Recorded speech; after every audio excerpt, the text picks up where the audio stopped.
मुझे सांस लेने में बहुत तकलीफ थी, मुझे चलने नहीं आ रहा था, बोलने नहीं आ रहा था, मेरा ऑक्सीजन लेवल टोटली खाली ड्रॉप हो गया था। मुझे सबको विनती है, देशवासियों को विनती है कि वैक्सीन ज़रूर लेना, क्योंकि ये वैक्सीन से आप बच सकते हैं, नहीं तो आप बच नहीं सकते हैं। आज 16 तारीख है और 16 तारीख को पूरे देश भर में वैक्सीनेशन की तैयारी शुरू हो चुकी है। यानी पूरे देश भर में 3 करोड़ ऐसे लोगों को वैक्सीन दिया जाएगा जो पूरे पिछले 8 महीने में कोविड से जूझने की लड़ाई में सबसे आगे रहे, यानी जिन्हें फ्रंट लाइन वर्कर्स कहा जाता है। और यही बात मुंबई में भी चल रही है। मुंबई के करीब 9 सेंटर्स में वैक्सीनेशन का दौर शुरू हो चुका है। जहां पर मैं इस वक्त मौजूद हूं, ये सायन हॉस्पिटल है। आपने जब कोविड चरम पर था मुंबई में खास करके, तब सायन हॉस्पिटल का नाम कई बार सुना होगा, क्योंकि तब सब कुछ नया था। कोविड से जूझने की तैयारी यहाँ पर सबसे ज़्यादा हो रही थी और यह हॉस्पिटल उस इलाके में है जो सबसे ज़्यादा चर्चा में रहा। जी हाँ, मैं धारावी की बात कर रहा हूँ। लेकिन आज जब पूरे मुंबई में वैक्सीनेशन की शुरुआत हुई, तब देखिए किस तरीके से वैक्सीनेशन का स्वागत किया गया। मुंबई के कूपर अस्पताल में जब वैक्सीन देने के लिए कर्मचारी अंदर आए, तब उन कर्मचारियों का स्वागत ताली बजाकर किया गया और उसके साथ ही जिन्होंने वैक्सीन लिया उनको गुलाब का फूल देकर उन्हें कहा गया कि अब आप कोविड से बचने की लड़ाई में सबसे आगे की पंक्ति में जाकर बैठे हैं।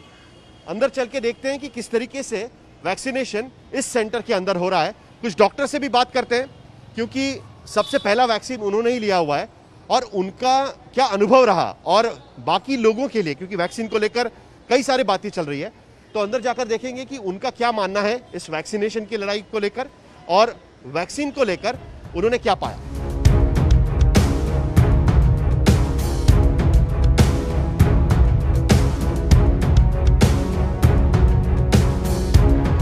ये सायन हॉस्पिटल के अंदर का वैक्सीनेशन सेंटर है। यहाँ पर आप देख सकते हैं कि लाइन यहाँ पर लग चुकी है और एक एक करके जिसे फ्रंटलाइन वर्कर्स हम कहते थे, या जो कर्मचारी जिन्होंने कोविड के खिलाफ लड़ाई के दौरान अपनी ड्यूटी निभाई है, वो यहाँ पर आए हैं। उनको मैसेज आया हुआ है और कोविन ऐप पे इनका नाम डाला गया था और एक एक करके इन सेंटर्स में जाके उन्हें कोविशील्ड का वैक्सीन दिया जा रहा है दरअसल। और कुछ डॉक्टर्स भी यहाँ पर हैं, उनसे भी हम बात करेंगे, जानेंगे कि उनका क्या अनुभव रहा इस पूरे वैक्सीनेशन को लेकर। तो यहाँ पर डॉक्टर मोहन जोशी हैं जो सायन अस्पताल के डीन हैं। उनके साथ में उनके कुछ कलीग्स भी यहाँ पर मौजूद हैं। डॉक्टर, वैक्सीनेशन आखिरकार शुरू हो गया, जिसका कई महीनों से इंतज़ार था और सायन अस्पताल इस पूरे कोविड की लड़ाई में सबसे ज़्यादा जिस पर चर्चा हुई वो सायन अस्पताल के बारे में हुई थी। वैक्सीन लेना है कि नहीं लेना है, क्योंकि उसके ट्रायल्स बाकी थे, तो अभी भी कई लोगों में इसको लेकर आशंकाएं थी। आज आपने खुद वैक्सीन लिया हुआ है और आपका क्या अनुभव रहा और आप लोगों को क्या बताना चाहेंगे? मेरा ये अनुभव है कि वैक्सीन काफ़ी सेफ है, क्योंकि ये वैक्सीन की ट्रायल में मैं जब नायर में था तभी मैं इन्वॉल्व था और अभी हमारे सहयोगी डॉक्टरों ने सायन हॉस्पिटल में कोवैक्सीन की ट्रायल किया। तो कोविशील्ड और कोवैक्सीन, इसके सेफ्टी के बारे में मेरे मन में कोई भी संदेह नहीं था और इसलिए मेरा नाम आज फर्स्ट था। हमारे साथ 43 हमारे टीचर, एडिशनल डीन, बहुत सारे हेड्स ऑफ द डिपार्टमेंट, ये सब लोगों ने, इधर 43 लोगों ने, टीचर्स ने, मेडिकल टीचर्स ने वैक्सीन लिया है। और ये मैं सबको बताना चाहता हूँ कि ये काफ़ी सेफ़ है और ये लेना ज़रूरी है। इससे आपकी इम्यूनिटी बढ़ जाएगी और कोरोना जैसी बहुत तीव्र महामारी के अगेंस्ट ये विक्ट्री का दिन है। लेकिन डॉक्टर, जिसका मैंने जिक्र किया कि सायन अस्पताल का नाम लगातार कोविड के दौरान काफ़ी चर्चा में रहा, अभी की स्थिति क्या आपको बताती है? क्योंकि आप उस इलाके में थे, वो इलाका भी काफ़ी चर्चा में रहा। धारावी की मैं अगर बात करूं तो आज की स्थिति क्या है अस्पताल में? क्या अब हम बेहतर प्रिपेयर्ड है किसी भी तरीके से लड़ाई लड़ने में? और वैक्सीन का जो फ्रंटलाइन वर्कर्स हैं उनके मोराल पे क्या असर होगा? क्योंकि उनमें भी काफ़ी डर था शुरुआत में, अगर हमने देखा। ये वैक्सीन की वजह से सब जो फ्रंटलाइन वर्कर्स है इनका मोरल काफ़ी बढ़ रहा है। एक ज़माना था जो अप्रैल, मई, जून, जुलाई का, जब अस्पताल में सन्नाटा था और बहुत सारे मृत्यु होते थे। अभी आज अस्पताल में जल्लोष का वातावरण है। हर एक आदमी जो आप इधर देख रहे हो वो बहुत आनंदी और चीयरफुल है और ये वैक्सीन लेने की जो प्रक्रिया है ये दिवाली के महोत्सव की माफक ये अस्पताल में सेलिब्रेट हो रही है। सो ये काफ़ी बहुत अच्छा दिन है और हमारे लिए, भारत के लिए एक स्वर्ण दिन है और ये कोरोना की लड़ाई के अगेंस्ट का एक बहुत बड़ा इम्पोर्टेंट डे है, गोल्डन डे है in the history of corona pandemic. एक सवाल इसके लिए भी जानना चाहूँगा क्योंकि आपके यहाँ पर कोवैक्सीन की ट्रायल भी चल रही है और कोवैक्सीन की ट्रायल में जो फेज 3 ट्रायल है उसमें कोमॉर्बिड जो पेशेंट्स आपको चाहिए या फिर जो जिनका उम्र ज़्यादा है, ऐसे जो आपको सैंपल्स चाहिए वो सामने नहीं आ रहे हैं, तो उनके लिए आप क्या कहेंगे? क्योंकि आपके यहाँ तो कोविशील्ड दी जा रही है लेकिन कई जगह पे कोवैक्सीन भी दिया जा रहा है वैक्सीन के तौर पर, तो उनको आप क्या कहना चाहेंगे क्योंकि ट्रायल भी एक साथ डॉक्टर अवार्ड, मेरे सहयोगी डॉक्टर अवार्ड है और डॉक्टर अवार्ड साहब ये कोवैक्सीन के ट्रायल के प्रिंसिपल इन्वेस्टिगेटर है, तो उनको ही आप पूछिए कि क्या कोवैक्सीन के बारे में वो बोलना चाहते हैं। ठीक, डॉक्टर अवार्ड, चलिए डॉक्टर जोशी ने कहा कि आप कोवैक्सीन की ट्रायल कर रहे हैं, क्या अनुभव है आपका कोवैक्सीन की ट्रायल का? क्योंकि उसको लेकर भी कई सवाल थे कि इतने जल्दी कैसे रिस्ट्रिक्टेड ट्रायल क्यों ना हो, रिस्ट्रिक्टेड यूज के लिए क्यों ना हो, लेकिन उसकी परमिशन मिल गई थी। तो अभी यहाँ पर तो कोविशील्ड दिया जा रहा है, तो कोवैक्सीन को लेकर अभी भी, जैसे मैंने पूछा कि कोमॉर्बिड पेशेंट्स नहीं आ पा रहे हैं सामने कि जिन पर ट्रायल की जाए, तो आपका क्या अनुभव रहा और आज का अनुभव आपका क्या रहा? जहाँ तक कोवैक्सीन का लसीकरण की बात है तो कोवैक्सीन जो है लगभग 26,000 नागरिक देश के उनके ऊपर ट्रायल कंडक्ट किया गया है। उसका फेज़ 1 का ट्रायल है जो एनिमल में हुआ है, फेज़ 2 का ट्रायल जो है वो ह्यूमन में हुआ है और उसमें इम्यूनोजेनेसिटी जो बोलते हैं, यानी जो प्रतिकार शक्ति, एंटीबॉडीज़ फॉर्मेशन, इसका पूरा जांच हुआ है, उसमें बढ़ जाता है और एंटीबॉडीज़ लॉन्ग लास्टिंग है। अभी फेज़ 3 ट्रायल जो है उनका वो चालू है और वो लगभग कंप्लीट हो गया है एनरोलमेंट, सेकंड डोसेज चालू है और अभी सेकंड डोसेज में कई थाउजेंड में से ज़्यादा हुए हैं। अभी आप पूछेंगे कि इसका जो कोवैक्सीन आपको लगता है कि बहुत जल्दी आ गया, लेकिन इमरजेंसी यूज़ ऑथराइजेशन एक क्लॉज है जिसमें जहाँ भी पैंडेमिक हो जाता है वर्ल्ड में या पूरे वर्ल्ड में, तो इमरजेंसी ऑथराइजेशन इज़ परमिटेड, जिसका डिसीजन है ड्रग कंट्रोलर जो गवर्नमेंट ऑफ इंडिया है वो लेती है। उसमें बहुत सारे लिटरेचर देखते हैं, बहुत सारे उसकी efficacy and safety, most important safety. अगर सेफ्टी है तो सब कुछ है, बाद में एंटीबॉडीज़ का फॉर्मेशन की बात आती है। अगर वैक्सीन सेफ नहीं है तो कुछ काम की नहीं है वो, भले वो एंटीबॉडीज़ फॉर्म करती है या नहीं। तो उसके बारे में कहना इतना ही है कि इम्यूनोजेनिसिटी स्टडी है, उसी के बेसिस पे उनको शायद अप्रूवल मिला है, ऐसे मुझे लगता है। दूसरी बात क्या है कि फेज़ 3 ट्रायल जो है उसमें इफिकेसी लगभग 26,000, वर्ल्ड में ऐसा कौन सा ही देश नहीं जिसमें इतना बड़ा एनरोलमेंट हुआ है, तो मेरे ख्याल से क्वाइट सेफ है। और ये जो कोवैक्सीन भी देते हैं तो उसमें कोई हर्ज नहीं, क्योंकि अभी पैंडेमिक सिचुएशन है जिसमें कंट्रोल करना जरूरी है। कोरोना का स्प्रेड इस समय हम कंट्रोल नहीं करेंगे तो वापस ये फैलने की शक्यता है। तो इस हिसाब से मेरे ख्याल से दोनों वैक्सीन को जो परमिशन मिला है वो लॉजिकल है, वो पूरा स्टडी करने के बाद में ही परमिशन मिला है, ऐसा मुझे लगता है। ठीक है सर, ये पहला डोज है आज जो आपने लिया है, वो सेकंड डोज अभी 28 दिन के बाद दिया जाएगा। आपका एक्सपीरियंस क्या रहा फर्स्ट डोज के बाद में? क्योंकि आपको ऑब्जर्वेशन रूम में भी रखा जाता है आधे घंटे तक देखने के लिए कि उसका कोई असर हो रहा है कि नहीं। अलग अलग उम्र के लोग भी इसमें ले रहे हैं, तो अभी तक का ये क्या रहा उसको लेकर? आज पहला दिन है जो वैक्सीनेशन हमने शुरू किया। वैक्सीनेशन की अरेंजमेंट तो हमने अच्छी तरह से स्मूथ फंक्शनिंग के लिए की हुई थी और टाइम पे हमारा वैक्सीनेशन चालू हो गया।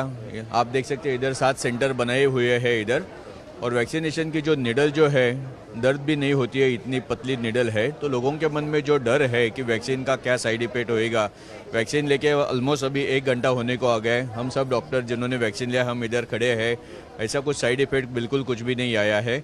किसी को भी नहीं आएगा ऐसा मैं नहीं कह रहा हूँ, लेकिन इधर इतने सारे डॉक्टर लोगों ने, हम लोगों ने लिए, बाकी लोगों ने इधर वैक्सीन लिए है।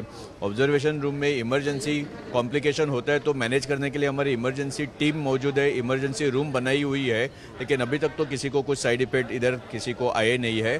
और हम सब लोग देख सकते हैं कि हम एकदम कंफर्टेबल है, किसी को कुछ टेंशन नहीं है, किसी को कुछ साइड इफेक्ट नहीं आया है और किसी को डर नहीं है। और लोगों को भी मैं ये बताना चाहूँगा कि वैक्सीन ले ले, ताकि पॉपुलेशन में जो इन्फेक्शन का जो इतना फैलाव हो गया है वो हम कंट्रोल कर पाएंगे और ज़्यादा केसेस नहीं बढ़ पाएंगे। और लोगों के लिए जिनको कोमॉर्बिडिटीज़ है, जिनको मॉर्बिडिटी नहीं है, एल्डरली जो है, सब लोगों के लिए वैक्सीन एक अच्छा सेफ है और लेना चाहिए। सर कितना असर पड़ेगा, खास करके जो आपके नर्सिंग स्टाफ था या बाकी जो स्टाफ था? हमने देखा कि कोविड के समय पे कई लोग काम पर आने के लिए उत्सुक नहीं थे, मतलब उनको डर था कि कहीं कोविड ना हो जाए। खास करके सायन जैसा हॉस्पिटल जिसमें वायरल लोड काफ़ी था, जिस तरीके के केसेस आ रहे थे, ये वैक्सीन का उन पर क्या असर पड़ेगा, उनके मोरल पर क्या असर पड़ेगा, कोई उससे फ़र्क पड़ेगा? देखिए, शुरुआत में जब भी कोरोना इन्फेक्शन आ गया तभी बहुत सारी चीज़ें क्लियर नहीं थी। किस तरह से फैलता है, किस तरह से वो दूसरे को लग सकता है, कितने लोगों को लग सकता है, कितनी सिवियरिटी है, बहुत सारे क्वेश्चंस आंसर नहीं हुए थे उस समय और इसलिए लोगों में बहुत सारा डर था। मेरे कलीग जो डिलीवरी करते हैं, मैं गायनेकोलॉजिस्ट हूँ, मेरे कलीग ने डिलीवरी करते समय हम लोग पूरा पीपीई किट पहनते थे, ऊपर से फेस शील्ड आता था, उसमें से हमको ऑपरेशन के टाइम पे दिखने में भी दिक्कतें होती थी। ये सब डिफ़िकल्टीज़ को हमने ओवरकम करके लोगों की सेफ डिलीवरी की। सायन हॉस्पिटल में बहुत सारे सर्जरीज हो गए। उस समय लोगों को भी क्लैरिटी नहीं थी कि एक दूसरे को इन्फेक्शन लग सकता है, इसलिए प्रिकॉशनरी मेजर करके लोग काम पे सब लोग एक साथ इकट्ठा नहीं होना चाहिए, इसलिए हम लोगों ने लोगों को डिवाइड करके शिफ्ट में बुलाया था ताकि काम भी चालू रहे और इन्फेक्शन ज़्यादा स्प्रेड भी ना हुए। आज के दिन में बहुत सारे क्वेश्चंस आंसर्ड हो गए हैं। मैं बताना चाहूँगा कि जो अप्रैल में महीने में हमने 2 कोविड वार्ड प्रेग्नेंट वीमेन के लिए बनाए हुए थे और मैं आज गौरव के साथ मैं कहना चाहता हूं कि आज के दिन में सायन हॉस्पिटल में कोरोना का एक पेशेंट खाली बाकी है, जो प्रेग्नेंट पेशेंट, एक पेशेंट खाली है। 2 वार्ड में से आज हम ऐसे सिचुएशन पे पहुंच गए कि आज एक आधा भी पेशेंट रहते हैं, कभी कभी वार्ड खाली भी रहता है। तो नंबर कमती हो गए, लेकिन पॉपुलेशन में अपना रेट कमती करना चाहिए, तो फिर अपने को वैक्सीन तो लेना ही पड़ेगा। That is the only answer, so that in population, in community we can start decreasing the.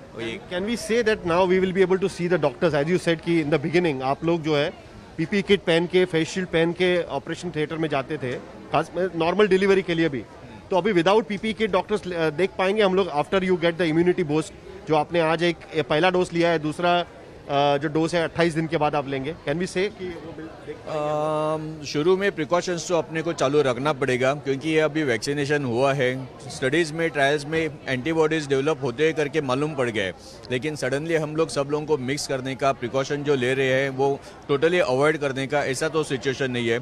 अपने को थोड़े मेजर्स, प्रिकॉशनरी मेजर तो चालू रखने ही पड़ेंगे till we reach a stage कि मालूम पड़ेगा कि ठीक है, अभी तो पूरी तरह से इम्यूनिटी आई है और कुछ प्रिकॉशन लेने की शायद ज़रूरत नहीं पड़ेगी। वो स्टेज जब भी आएगा, शायद उस समय हम पीपी किट के बिना, मास्क के बिना भी कुछ ऑपरेशंस, डिलीवरी वगैरह कर पाएंगे। सर, हॉस्पिटल के प्रोटोकॉल में क्या फ़र्क पड़ेगा इस वैक्सीनेशन के ड्राइव की वजह से? क्योंकि अभी तो फर्स्ट डोज है, अभी आपको और 28 दिन देखना है कि उसका क्या असर होता है, और एफिकेसी बढ़ाने के लिए सेकेंड डोज बहुत ज़रूरी है, ये कहा गया है। डेफिनेटली। तो क्या फ़र्क पड़ सकता है? फर्स्ट ऑफ ऑल मुझे government of India as well as government of Maharashtra and BMC, इनको सिंसियर धन्यवाद देना चाहूँगा कि they have made an excellent arrangement, and sincere thanks to our scientist and doctors who have got this vaccine very early, and it is extremely safe. I have taken, and as mentioned by my colleague, काफ़ी लोगों ने लिया है। सवेरे से almost 1.5 घंटा हो चुके हैं हम लोग यहाँ पे है, और कोई भी रिएक्शन या कोई साइड इफ़ेक्ट आए नहीं है।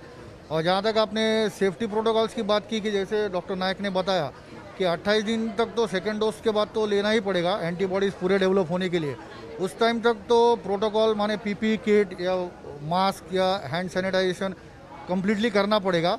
उसके बाद वंस से एंटीबॉडीज आर डेवलप, स्लोली ये पीपी किट का परसेंटेज कम हो जाएगा।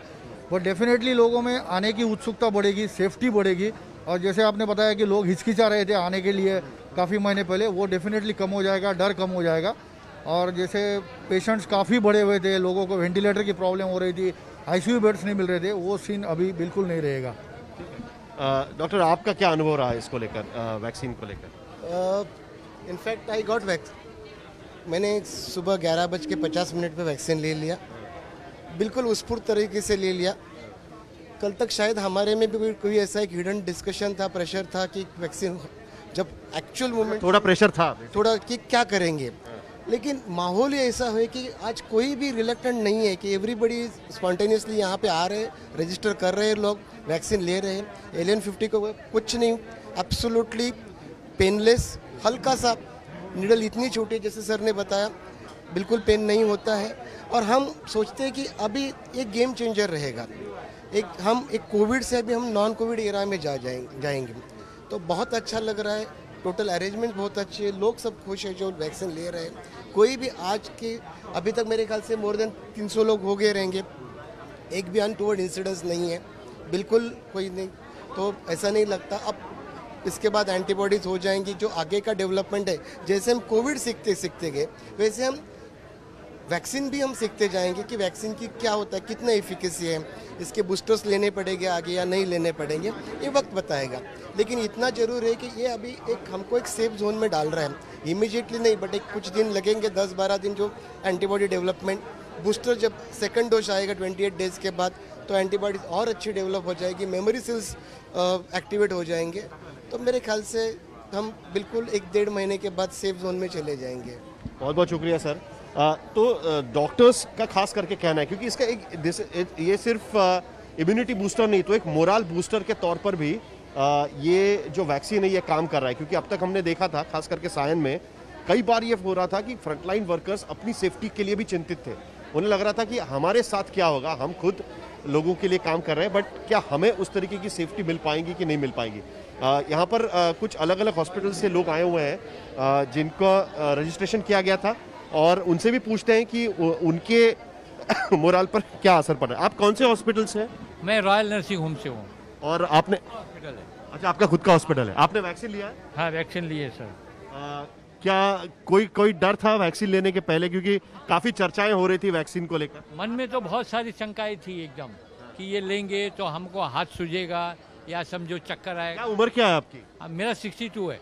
अच्छा, तो आप तो सीनियर सिटीजन है। सीनियर सिटीजन होते हुए खास करके आपको कोई डर नहीं लगा कि वैक्सीन लेना है? कुछ नहीं था, मैं ये प्रोफेशन में हूँ और मैं ही अगर डरूंगा तो पेशेंटों को क्या होगा फिर बताइए। तो आप पेशेंट को बता पाएंगे कि वैक्सीन लेना चाहिए? Are you okay? बताऊंगा, बिल्कुल बताऊंगा कि ये आपके लाइफ के लिए, ज़िंदगी के लिए, आपके परिवार के लिए बहुत ज़रूरी है। क्योंकि आप अर्निंग मेंबर हो परिवार के, अगर आपको कुछ हो गया तो उन बच्चों का क्या होगा, मिसेस का क्या होगा, ये मैं उनको संदेश दूंगा। आपका प्राइवेट नर्सिंग होम है क्या? कोविड के समय आपका नर्सिंग होम शुरू था? क्योंकि कई बार गवर्नमेंट का कहना था कि प्राइवेट नर्सिंग होम काम नहीं कर रहे हैं, पूरा लोड गवर्नमेंट हॉस्पिटल्स पे आ रहा है। क्या आपने आपका प्राइवेट नर्सिंग होम मैं इसके लिए क्या किया था, हमारे जो आरएमओ थे ना, मैं तो हॉस्पिटल नहीं जा रहा था क्योंकि मुझे डायबिटीज़ है और सीनियर सिटीजन होने की वजह से। तो आपको कोमॉर्बिड कंडीशंस भी है? हाँ, तो इसके लिए मैं नहीं जा रहा था। हमारे आरएमओ और हमारे जो सुपरवाइजर स्टाफ थे उन लोग अपना चालू रखे थे। बट नाउ आपको लगता है कि अभी आप जा पाएंगे? अभी वो डर नहीं रहेगा आपके पहले वैक्सीन के बाद? हाँ, उतना डर नहीं रहेगा सर, और जाना तो अपने के लिए ज़रूरी, क्योंकि हम ही अगर डरेंगे तो और लोगों को संदेश क्या देंगे। टोटली मैं 23 दिन वहाँ पे एडमिट था। मुझे सांस लेने में बहुत तकलीफ थी, मुझे चलने नहीं आ रहा था, बोलने नहीं आ रहा था, मेरा ऑक्सीजन लेवल टोटली ड्रॉप हो गया था और मुझे खाना खाने का जी नहीं चाहता था और मुझे बहुत सारा बुखार आता था, बॉडी पेन हो रहा था। उसके वजह से मुझे लग रहा था कि मैं जिंदा रहूँगा या नहीं, क्योंकि इतना डर दिल में था कि मैं 2 हफ्ता में सोया नहीं था। 2 हफ्ता सोया नहीं तो नींद ही लगती नहीं थी कि मुझे कुछ होगा। ऐसा लग रहा था कि मुझे कुछ होगा और मैं अभी जाने वाला हूँ।